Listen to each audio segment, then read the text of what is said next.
Hello বন্ধুরা, সবাই কেমন আছেন? আশা করি সবাই ভালো আছেন। তো আজকে তোমাদের মাঝে নিয়ে চলে আসলাম নতুন একটি ভিডিও। এই ভিডিওটিতে আমরা দেখব কিভাবে ছোট আমের চারা থেকে কলপে রূপান্তর করতে হয়। তো প্রথমে এই গাছ সম্পর্কে বিস্তারিত আমি একটু ধারণা দিয়ে দিই আপনাদের। আমি এই আটির চারাগুলো প্রথমে আমের যে অবশিষ্ট আম খাওয়ার পর যে অবশিষ্ট অংশ যে আটিটা বেঁচে থাকে সেটা এই যে লিচু গাছ তলায় আপনারা দেখতে পাচ্ছেন, এই লিচু গাছ তলায় আমি জমিয়ে রেখেছিলাম। তারপর আস্তে আস্তে দুই একদিন ধরে ধরে ধরে ধরে তারপরে এই বড় হলো এই পর্যন্ত। আর অল্প কিছুদিনের মধ্যে এই আম গাছগুলো আর একটু বড় হয়ে গেলে আমি এখান থেকে তুলে নিয়ে যাব।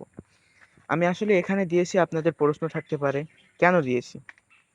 তো আমি এখানে দিয়েছি কেন সেটা আপনাদের বিস্তারিত বলতে চাচ্ছি। যে আম গাছগুলো দেখতে পাচ্ছেন, এখানে ছোট ছোট চারা দিয়ে আমার অনেকগুলো জায়গা বেঁচে গেছে।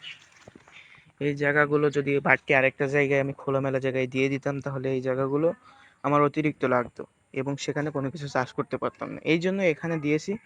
কিছুদিনের মধ্যে এখান থেকে তুলে নিয়ে আমার বড় নার্সারিতে নিয়ে যাব এবং সেখানেই চাষ করব এবং চাষের উপযোগী হয়ে যাবে।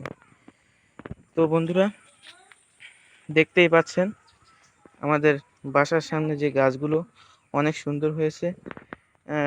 কিছুদিনের মধ্যে অবশ্যই এটি আমি কলপ পদ্ধতিতে রোপণ করে একটি একটি গাছ বিক্রি করব প্রায় 200 থেকে 300 টাকার মতো। এতে করে আমি অনেক টাকা লাভবান হব। তো বন্ধুরা, দেখতে পেলেন এই গাছ রোপণের পদ্ধতিগুলো এবং এই গাছগুলো অনেক সুন্দর হয়। গাছগুলো থেকে অনেক সুস্বাদু আমও পাওয়া যায়। অনেক সুস্বাদু আম খেতে অনেক মজা লাগে। আর আপনারা যারা গ্রাম বাংলা থেকে আমার এই ভিডিওটি দেখছেন তারা অবশ্যই চ্যানেলটি সাবস্ক্রাইব করে দিবেন। ধন্যবাদ।